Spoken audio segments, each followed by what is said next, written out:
അസ്സലാമലൈക്കും. എന്താ വിശേഷം? എല്ലാവർക്കും സുഖമല്ലേ? ഇന്നത്തെ എൻ്റെ ഒരു സ്പെഷ്യലാണ്, എൻ്റെ മാത്രം സ്പെഷ്യൽ. യൂട്യൂബിലൊന്നും നിങ്ങൾ ഇതുവരെ കണ്ടിട്ടുണ്ടാവില്ല, ഞാനും കണ്ടിട്ടില്ല കേട്ടോ. ആരെങ്കിലും ട്രൈ ചെയ്ത് നോക്കലുണ്ടോ എന്ന് എനിക്കറിയില്ല. നമുക്ക് പെട്ടെന്ന് വെറുതെ ഇങ്ങനെ ബിരിയാണി കഴിക്കണം തോന്നി ഉള്ളിയും തക്കാളിയെല്ലാം വഴറ്റി ഒരുപാട് സമയമൊന്നും കളയാണ്ട് പെട്ടെന്ന് ഉണ്ടാക്കണമെങ്കിൽ ഏറ്റവും ഈസിയും ഏറ്റവും ടേസ്റ്റിയിലും നല്ല ബിരിയാണി സ്മെല്ലുള്ളൊരു അടിപൊളി ബിരിയാണി. എന്താ എൻ്റെ മാത്രം സ്വന്തം റെസിപ്പിയാണ്. ഞാൻ മിക്കപ്പോഴും ഇങ്ങനെയെല്ലാം ഉണ്ടാക്കാറുണ്ട്.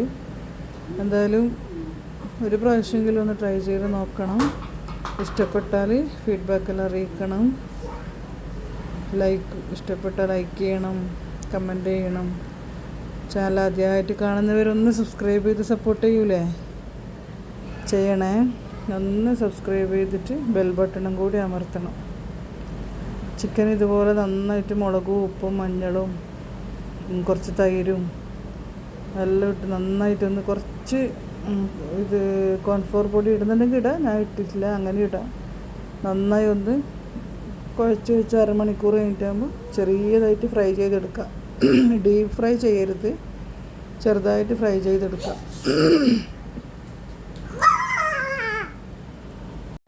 പെട്ടെന്നല്ല ഇപ്പോൾ ഒരു ഗസ്റ്റ് വരുന്നുണ്ട് എന്ന് കാണുമ്പോൾ തീർച്ചയായിട്ടും ഇതുപോലെ ഉണ്ടാക്കി നോക്കി നോക്കും. എന്തായാലും നല്ല ടേസ്റ്റ് ബിരിയാണിയാണ്.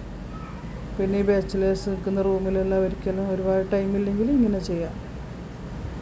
പിന്നെ ചെയ്യേണ്ടത് എത്രയാണോ ബിരിയാണി വെക്കുന്നത് ചിക്കനിലുള്ളതിൻ്റെ ക്വാണ്ടിറ്റിക്ക് അനുസരിച്ചിട്ട് വെളുത്തുള്ളി, ഇഞ്ചി, പച്ചമുളക്, കറിവേപ്പില, തക്കാളി നന്നായിട്ട് ആ ഉള്ളിയും തക്കാളി അതിൻ്റെ എല്ലാം ബിരിയാണീൻ്റെ എല്ലാ സാധനങ്ങളും ഇതുപോലെ മിക്സിയിൽ അരച്ചെടുത്തിട്ട് ചിക്കൻ പൊരിച്ചെടുക്കില്ലേ ആ എണ്ണയിലേക്ക് ഇട്ടിട്ട് ഒരു 5 മിനിറ്റ് നന്നായിട്ട് അതിൻ്റെ പച്ചമണം ഒന്ന് മാറ്റിയെടുക്കുക.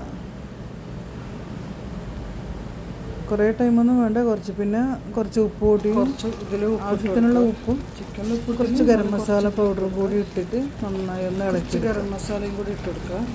കുറച്ച് സമയം അതിൻ്റെ പച്ചമണം മാറിയതിന് ശേഷം ഇളക്കി കൊടുക്കുക. ഫ്രൈ ചെയ്ത് വെച്ച ചിക്കൻ ഇട്ടിട്ട് ഇളക്കി യോജിപ്പിച്ച് കുറച്ച് മല്ലിയിലയിട്ട് ഒരു 5 മിനിറ്റ് അടച്ചു വെക്കുക. ഇനി ഇതിലേക്ക് ചിക്കൻ ഇട്ട് കൊടുക്കുക.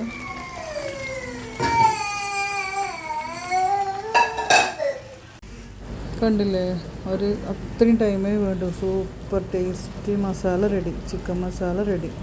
ഇനി ചോറാക്കി ദമ്മിടേ വേണ്ടു. പിന്നെ മസാലയിൽ നിന്ന് കുറച്ച് ഭാഗം കോരി വെച്ച് ദമ്മിടാൻ വേണ്ടിയിട്ട് ചോറിൻ്റെ വീഡിയോ എടുത്തിട്ടില്ല കേട്ടോ. നെയ്ച്ചോറ് കുക്കറിലായാലും സാധായാലും കുറേ പ്രാവശ്യം കാണിച്ചതല്ലേ, അതുകൊണ്ട് ഞാൻ നെയ്ച്ചോറിൻ്റെ വീഡിയോ എടുത്തിട്ടില്ല.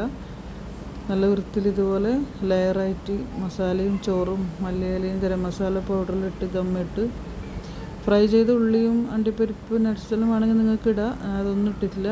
നല്ല അടിപൊളി സിമ്പിൾ ടേസ്റ്റി ബിരിയാണി ഉണ്ടാക്കിയതാണ്. എല്ലാവരും ഒന്ന് ട്രൈ ചെയ്ത് നോക്കി ഫീഡ്ബാക്ക് അറിയിക്കണം. ഇഷ്ടമായ ലൈക്ക് ചെയ്യണം, കമൻറ്റ് ചെയ്യണം. എന്തായാലും ഒന്ന് സബ്സ്ക്രൈബ് ചെയ്യണേ.